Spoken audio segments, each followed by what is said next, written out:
Welcome back to this brand new episode of Rip and Rock.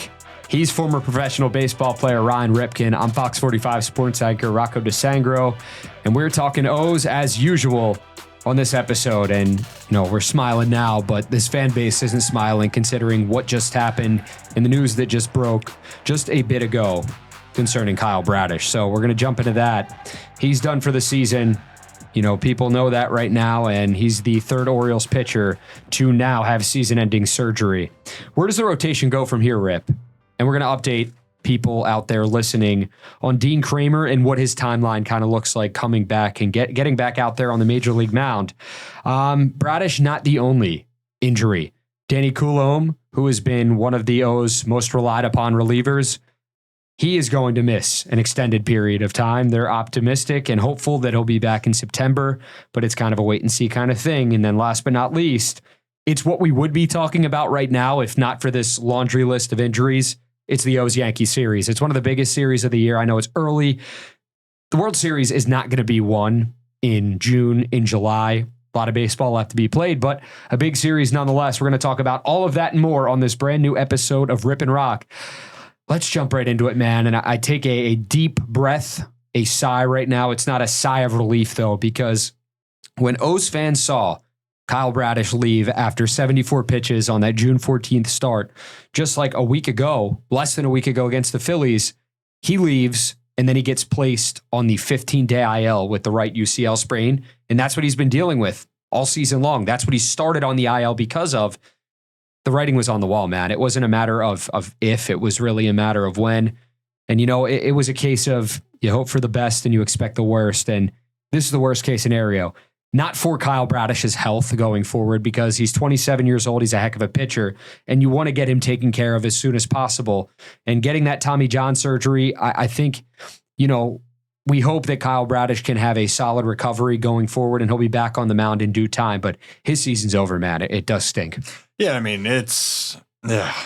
Personally, the connection, that's my former teammate. He's a friend first, teammate second. And for Kyle, this, like you said, the writing was on the wall. This was even going down to spring training earlier this year, and understanding that there was no guarantee with this. And, Rock, on my platform on the Ryan Ripken Show, I have talked with other players. I've talked with recently was with Yoni Rosenblatt of True Sports Physical Therapy, breaking down all the situations here about the injuries, and specifically everything from the PRP injection to what the possible situations would be with the UCL sprain. So with all of that happening, the reality just turned out to be that the PRP was more like a Band-Aid. Yep. And for Kyle then, and this is, again, I knew the news about this before it broke, but I'm not a newsbreaker, Rock. It's not my news to break.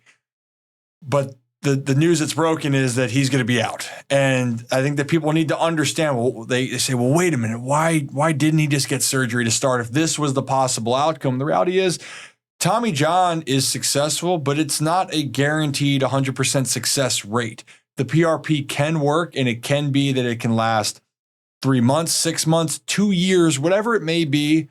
It just so happened to be that it was 3 months into the season, and then that's it for Kyle Bradish. So it's a big blow. I feel for Kyle first. And on the other part, if we're going to go to the team now, it's a big blow for the Birds. If we're talking about the injuries to the starting staff so far, yes, John Means and Tyler Wells, those hurt.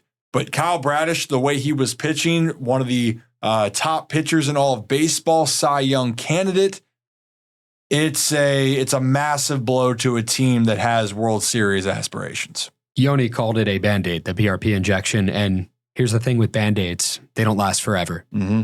Eventually, you're going to have to get a new Band-Aid and then another new Band-Aid to put things into perspective for people that aren't baseball players. Band-Aids, they wear, they tear. And Kyle Bradish against the Phillies, he was throwing harder than he's thrown not only this season, but maybe in his career. I mean, touching 98, 99 miles per hour in that game. He was throwing so hard. And he wanted it so badly to just go out there to perform. He was 2-0, 2.75 ERA. He was pitching at the top of his game despite a setback early on in the season. And you love to see Kyle Bradish go out there and dominate, because when he is on, man, I mean, he has turned into one of the bright spots not only in the Orioles rotation, but just for this franchise in general. Yeah. I mean, he's one of the best players when he's healthy, but the problem is right now he's not. So the good thing is Kyle Bradish is going to get this taken care of. He already underwent the surgery. And, the hope is that this timeline, he's not going to miss an extended period of time and that there's no setbacks going forward. And when Kyle Bradish is back, he's pitching at the top of his game again, because you know what? He's 27 years old. There is a lot of baseball left for Kyle Bradish to be played.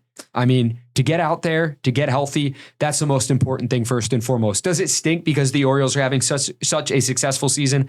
Absolutely. Does it stink that Kyle Bradish was having such a successful season? That's a tongue twister, by the way. Yeah, man. I know. I could tell. That was a tough one for you. Yeah, out now, brown cow. That's what we're going to drop right now. But yeah, man, you really, truly hate to see it.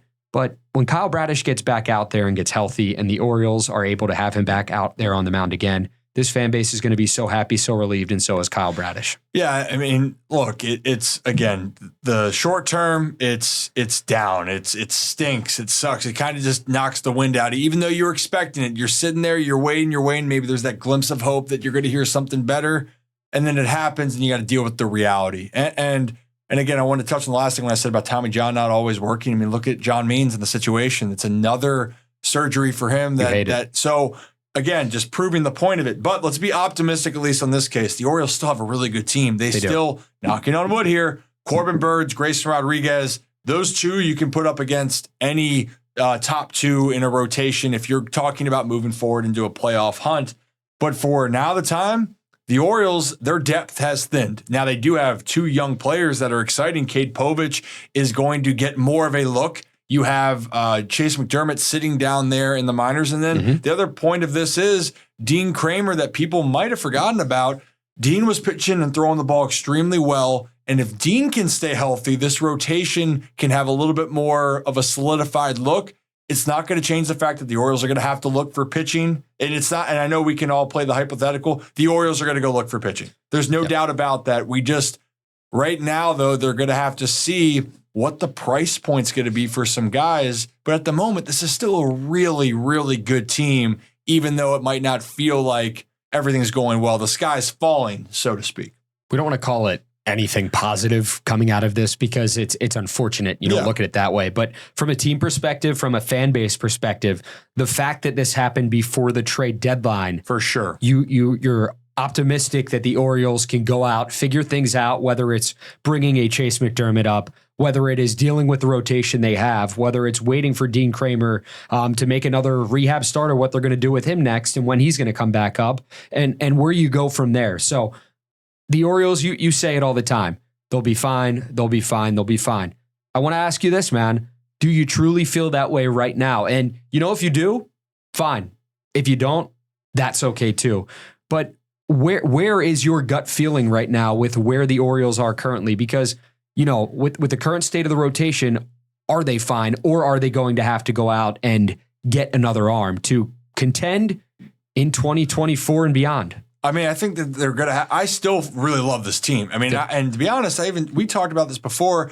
I didn't expect Kyle to really pitch this year because I was always holding my breath every time he went out there, and I was shocked and I was so happy seeing the results. But talking down there in spring training and seeing what was happening and understanding the reality of his situation, I thought that this was always a possibility that Kyle Bradish was not going to be with the Orioles for the entire season, whether it was he lasted the whole way because he missed the beginning part or whatever it may be. I just had that feeling this was going to be an issue. Now, having said that, like I said, the rotation has been solid. Cole Irvin, and I know Albert Suarez had his worst outing of the year. It was mainly control. Control was the big thing. You walk a ton of guys. Obviously, Aaron Judge getting hit by a pitch sent the whole Yankees community into a fiasco. And I get it. Your best player gets drilled. He gets hurt. That derails the Yankees' feelings here. But for the Orioles, now it just maximizes or it emphasizes that you have to go and get a guy.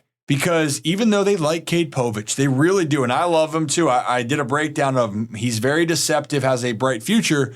You need one more solidified guy in that rotation. And there are some pieces out there. There's teams that are selling that are going to be on the lookout. But the one thing why I don't want to speculate at this moment is because look at the landscape of Major League Baseball. There's so many teams fighting for a wild card who's selling? And I think that's the other part, is that Michael Elias is going to have to get on the phone and figure out what the price point is. Are you guys buyers, you sellers, you hanging through? Because baseball nowadays, the landscape's changed.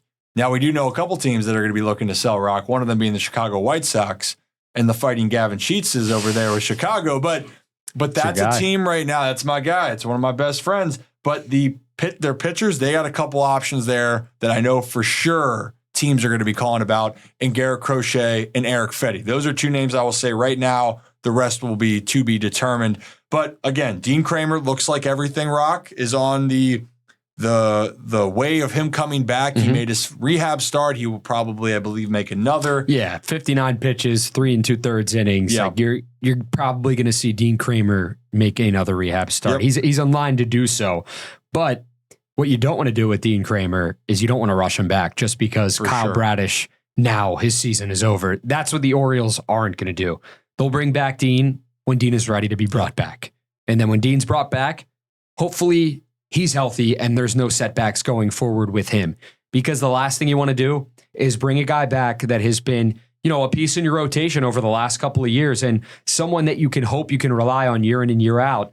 And then he has a setback. So hopefully Dean's good to go when he's good to go, and the O's can, continue to do what they're doing baseball-wise and compete for the AL East, compete for that number 1 seed again, and get back to where they are. And a positive, at least I'll say this, is that, remember, Texas last year, the Rangers, they lost Jacob deGrom. They had Max Scherzer get hurt after he got traded over there. And yes, they had Jordan Montgomery, who went on a great run, but that was a team that was struggling to make it. And then they got hot at the right time and they kept going. This Orioles lineup is still one of the best in baseball. That has not changed whatsoever. This pitching staff is still one of the best in baseball. This bullpen is still one of the best in baseball. Now, there is that news with Danny Coulombe, Rocked, if you want to touch on here for a second before we dissect about that situation of the bullpen depth that the Orioles will now have. Yeah, so Danny Coulombe, he was, Kyle Bradish was not the only Orioles player they had an update on, because Coulombe was placed on the 15-day IL. He had an elbow issue, and the elbow issue is bone chips, which sounds, you think of anything like when things are like kind of grinded up and you have the chips and whatnot, it's like bone chips in your elbow. It just kind of like, it makes me cringe. Yeah. Because it's like, that would feel, I can't even imagine how that feels for someone, especially a pitcher that's throwing as hard as Danny Coulombe does, and how heavily he relies on those breaking balls as well. So exactly, you're talking about the snap down of the elbow and the motion and whatnot. That's just like tough to deal with. So what he's dealing with right now is he's dealing with elbow issues too. But the Orioles are hopeful that he is back in September. That is the hope. He's going to have elbow surgery as well. Not season ending, at least that is the hope. Yeah. But you always hold your breath. You're always like, okay, September might be the timeline, but is a guy going to be ready for September? And I hate to say it because I feel like I say it all the time, but it's going to be a wait and see kind of thing with him. Yeah. Because you truly never know how a guy is going to react to a surgery, how he's going to react when he makes his first rehab assignment, or when he's throwing a baseball for the first time even. So hopefully that timeline is true to what Michael Elias hopes, and he's back in September, because the Orioles, they're going to miss him dearly, because he has been the bright spot in the Orioles bullpen this season. Well, and this is the thing. That's the hope. You're hopeful, but like you said, there's no guarantee. So this is what you do when you say you're hopeful. You got to take it out of the equation that he's not going to be available the rest of the year. You have to already go ahead and say, we can't expect that Danny Coulombe is going to be back. And this is where it is for the Orioles then. Okay, look at the depth of the bullpen. Team is still very solid. Now, the bullpen options, now that they have Brian Baker up, Nick Vespi up, now you're a little bit more depleted. Now you're just going to say, is there someone else down there that they're willing to bring up to be a part of this rotation or a part of this bullpen? I don't know exactly. That's been the question, because it's been the same guys over and over. Heck, Brian Baker then was brought back up. We hadn't seen him this year, but that was a guy that they've trusted last year and the year prior. So that's why he came up. So yeah, when we're talking about depth, not a lot of it right now. So the Orioles, looks like they're going to try to go out there and get a guy. And it might be crafty. It might not be that sexy move, the blockbuster trade that everyone's looking for. But the Orioles now, their goal is, their strength was having depth. Now that depth has been depleted on their pitching side, And that's going to be the priority number one. I mean, their offense, I don't see anything. They're so loaded with bats, and they're saying, well, you can trade some of those. The Orioles offense is going to be fine, but it's about finding some of those other pieces. And then what does that cost? Like, it's the cat and mouse game of the business is really gonna show itself here over the next month or so. No, absolutely. I mean, I just am glad that you're not the GM because you'd be on the phone with Shintaro Fujinami right now. I would bring Fuji back. Why not? But you know what's interesting? Mayor of Fuji Town. You know what? I love the arm, the inconsistencies. Yeah, I still miss him. I know you do. Fuji, come back. I'm sorry. Come back, Fuji. You know a guy that the Orioles would love to have back right now? Who's that? Jack Flaherty. Jack Flaherty is dealing. Are you talking about night and day from last season? Well, so this was okay. Didn't remember when we talked about this last year on the podcast? It was you take chances on talent. Jack Flaherty doesn't lack talent. He's a talented pitcher. He was going through some rough stretches, and there's a reason why he got paid. I think 13 or 14 million on a 1-year deal this past offseason. Is because the Tigers valued and said, hey, man, we're still banking that you can be pretty good, and it's a prove-it-year deal. And so then Jack's gone out there and pitched really well, and wouldn't that be something if the Orioles looked into a pitcher like Jack Flaherty for rotation help? Now, the other part is this is where the Orioles could go. If they don't want to go for a bullpen arm, they could move guys like Cole Irvin or Albert Suarez to the pen, and then they could go out and get a starter that's a full front end type of starter. I don't think they need to go get a superstar starter, Rock, but they need to go get a guy that at least fits that role, because I think the hard thing right now that we're seeing with Albert and Cole, as great as Albert specifically, not Cole. Albert, we don't know we don't know the long term for Albert. It's been a fantastic story, one of my favorite, and his ball, it's playing true. There's nothing that's fluky about it. It's just how long do you think it's sustainable? And he's been a guy that's gone back and forth. Is it better just to give him one role and you roll with it? I think the bullpen might be a great spot for Albert in the future. So, yeah, I think that the Orioles, I wouldn't be surprised if there's a reunion. There's other talks about, this is why we don't like to get into it, but, or it's so much speculation, but then the name I heard, like Tanner Scott, former Oriole, being brought up. I mean, bring all the Orioles back. They were there for the tough years. Bring them all back for the good years. Let them reap the benefits of winning baseball. Yeah, why not? Why not? But you know what? This is all a part of it at the moment. Pitching is going to be the thing down the stretch. But this is, again, why, thank goodness, when we didn't even discuss this yet, and we're not going to, but when the comments that were made about, I forget who said it with the Brewers, we felt like that was a mistake that the Orioles gave up Joey Ortiz. Joey Ortiz is a fantastic player. The Orioles absolutely needed to make that deal. It was a great deal for Joey Ortiz because they absolutely need to move him to give him at bats. You chose Jordan Westberg over Joey. Both are great players, but the Orioles got their guy. And imagine right now without Corbin Burns, how drastically different this starting rotation is. You make up a great point, man. And the plans were to get Corbin Burns before the Kyle Bradish situation even happened. I think the O's had their eye on him for a while now, and that was going to happen regardless. But we talked about it before the season even began. It's like the fact that you get Corbin Burns when Bradish is beginning the season on the IL, and I know it was only early first half of this. I mean, he was already back, but now looking at what happens, there goes your ace from last season. Okay, now you got your established ace in Corbin Burns. The fact that you had Kyle Bradish back for this season, even for this long, was a plus. And then you have Grayson Rodriguez. And we were talking about, I mean, it's not going to go away just because Bradish got injured. The O's have three aces. It's Burns, it's Bradish, it's Grayson Rodriguez. And they have two really solid guys on the back end of the rotation. Cole Irvin is performing at such a high level. And Albert Suarez, I mean, to me, man, he's one of the greatest stories in baseball this season because of what he's able to do. Not pitching since 2017 in Major League Baseball, to come in starting on early notice when Tyler Wells heads the IL. I mean, it was basically like late notice. He didn't know that he was going to start like the day before. And then he gets that call late at night. It was less than 24 hours. He's starting again, or he's starting for the first time. And then he gets moved to the bullpen. Then he gets moved back to starting. And it's like, that guy's been moved around so much. And imagine being in any role job-wise and you're getting moved back and forth. You're being asked to wear different hats. Yeah. Like if you were being asked to, okay, you're going to do this right here. You're going to do this right here. Hey, Jimmy, right here. You're producing the show right now. You're also going to host the show. It's not the easiest thing to do, but you know what?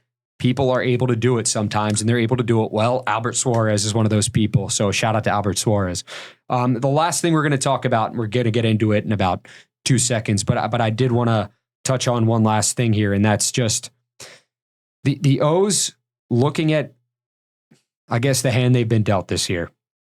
To be in the position they're in, losing 3 starters. If I were to tell you at the beginning of the season, the O's would be in second place currently in the AL East and one of the best teams in baseball, and losing 3 starting pitchers, Wells, Means, Bradish, you probably would have called me crazy. You would have been like, Rocco, you're an idiot. You still might think I'm an idiot, but for them to be in the position they're in right now, I'm not worried about the Orioles. Now, okay, talk to me in a month or two. Maybe we're in a different situation, but the hope is that they can sustain this success going forward and that they can be on maybe an upwards trajectory and trend going forward despite not having Kyle Bradish and those guys as well. Yeah, I mean, right now, the Orioles are the 3rd best team in baseball. Mm-hmm. That's the context of it. 3rd best team in baseball. That just so happens that the best team in baseball is in your division. So why don't we talk about this series with the Orioles and Yankees? All right, so the series, Orioles-Yankees in the Bronx right now. Obviously, a lot's happened where the injuries have taken center stage, but this rivalry is back in Baltimore and New York. This series, though, I think people need to know, this series isn't going to define who's going to win the AL East. Of course, for the Orioles, they want to go out there and continue to win games, but I want to emphasize this to the Orioles fans. Whatever happens in this series, worst case, it was going to be that the Orioles would be swept and be 4.5, or that they lose 2 out of 3, or they win 2 out of 3. But however you're going to look at it, is that even if they swept the Yankees, every scenario, the division's not going to be decided now. They got to play each other a lot more times. And for the Orioles, though, I think it's just trying to reset your mind. And again, this is a team with New York, though. They're just going to have to be pretty precise, especially having the arms that they have with Garrett Cole coming back and Luis Hill throwing on Thursday's game. And that's been really actually, Luis Hill has been their ace so far with Garrett Cole out. He's been an absolute stud. But you know what we talked about earlier this season with the O's Yankees? I think it was the first season they played each other. It was like there's probably going to be fireworks. And we were hoping for fireworks, not in a way that people get injured or, you know, they end up on the IL or this and that. Mm-hmm. Just that, you know, you do want sparks flying during these series, because some of the best series growing up were those rivalries, were the ones where players got heated, were the ones where the managers got heated. It was awesome to see. Brings the entertainment value to baseball. And some people believe that baseball lacks that entertainment value. I'm not one of them. I really enjoy the game, really enjoy what it's brought to the table, but it is nice to see those extra storylines. Game 1, Juan Soto runs into Jordan Westburg in the first inning. I don't think Soto meant to do that. It was just like, as a base runner, you're probably trying to make it the hardest possible play for that third baseman. Did you ever do the drills when you were playing baseball? I'm sure you did, where you're trying to step over the ball and you're trying to stutter step and like make it hard for the guy. And I know Soto, he didn't really do that, but he did hesitate and he kind of waited. Yeah, the guy's not trying. He is not trying to hurt Jordan Westburg there. Is it unfortunate that Jordan Westburg, he has a left hip contusion? Yes. You don't want to see Jordan Westburg get hurt, especially how well he's been playing. But it happened. But then you see Albert Suarez, he hits Aaron Judge on the hand. Aaron Judge isn't in the lineup for game 2. Albert Suarez did not mean to hit Aaron Judge, I can promise you that. He just does not seem like that type of player. And the Orioles, they're not that type of team that are going to go out and try to hit players, especially star players, and, you know, create a benches clearing brawl. How many times has that happened this season alone? I think one time, and it wasn't because of anyone throwing at anyone. It was because, oh yeah, you were there front row when you saw it. Oh, yeah, James McCann felt some type of way about something, and who did he talk to? Was it Willie Adames? Yep. Said something to Willie Adames. A little bit of fireworks, but the O's are not the type of team that you're going to see throw at people. The Yankees don't seem like a type of team where Juan Soto is going to intentionally try to hurt someone.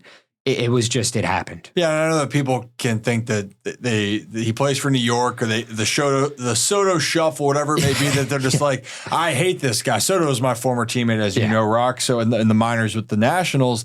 So I knew Soto from the other side of it. So it was all good. But the thing is, just like Soto was not trying to hurt Westberg. And the thing is, he wasn't trying to collide with him because he was out. The inning ended on a double play because Soto interfered with Westberg, but he was trying to be a little bit too, trying to be a distracting force. And he was a distracting force, but for everybody involved. So just like Soto was not trying to hurt Westberg, Albert Suarez wasn't trying to hit Aaron Judge on a 1-2 pitch in a 1-0 game in the third inning. And also did a breakdown this, Rock. Where do you think Aaron Judge is a massive human being? Where do you think he likes to do a lot of his damage? Like if he wanted to swing and he's 6'7", right? He's 280. He's a big guy. Would he rather want to pitch inside where he can barely get extended, or does he want that ball over the middle of the plate or outside because then he can launch it about a mile? Definitely inside. No, I'm just kidding. On the outside, in the middle of the plate. He wants to get his arms extended. So what was the game plan? The pitch, Albert Suarez threw a pitch on Judge earlier that bat that he fouled off. That was a ball just as far inside, just lower. It just so happens that pitch was higher up. It drills Aaron Judge.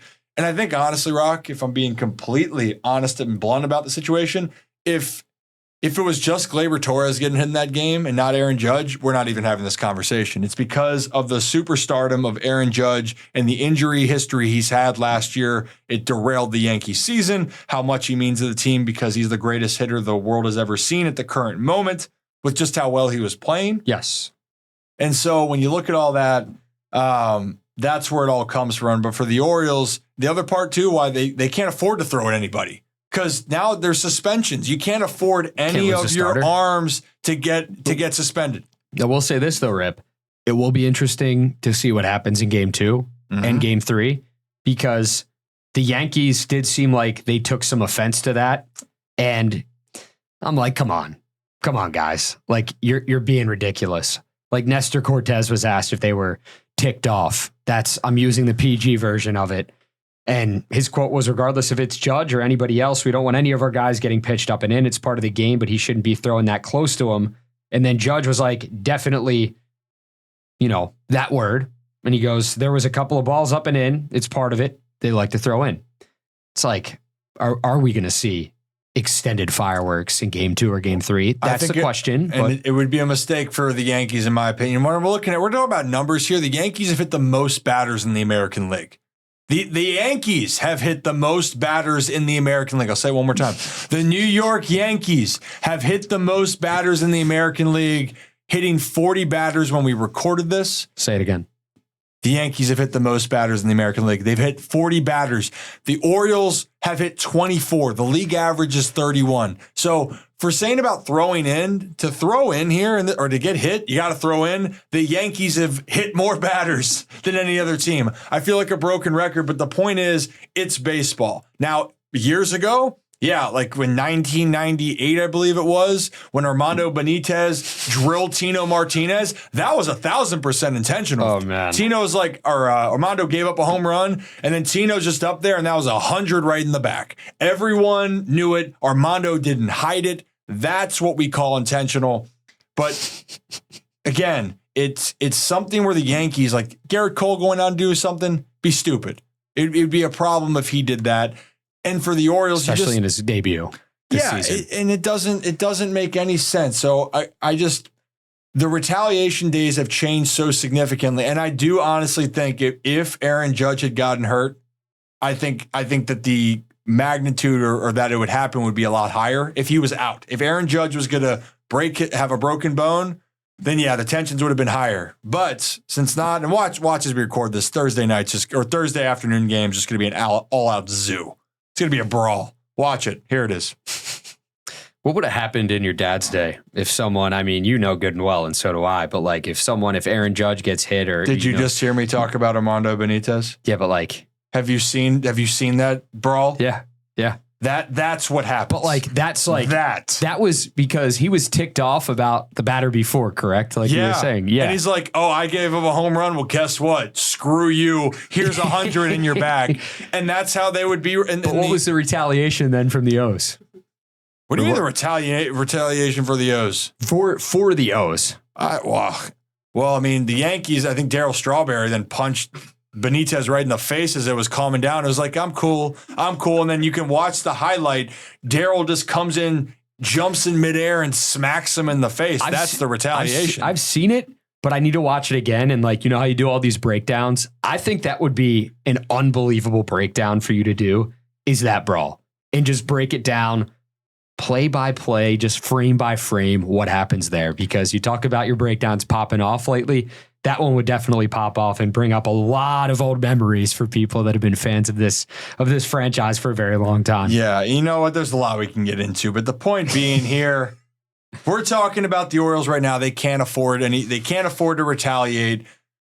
And it just, we need a reset. It's been a great month for the Orioles, besides the fact of the injury news. They've played really good baseball. They've handled their schedule extremely well. They got a long road ahead with Houston, Cleveland, Texas on deck. But they got to first take care of this series in New York and get ready to move on. And one more note before we get out of here. We didn't get to talk about it, but rest in peace to Willie Mays. Say hey, Willie Mays. When we talk about being an icon, a sports icon, not a baseball icon, which he is. He was a sports icon, arguably the best player that ever played the game. He's a guy that you can say legends never die. He's one of those. Those are players. He was a player that people wanted to be. The legend lives on in so many people, what he represented on and off the field.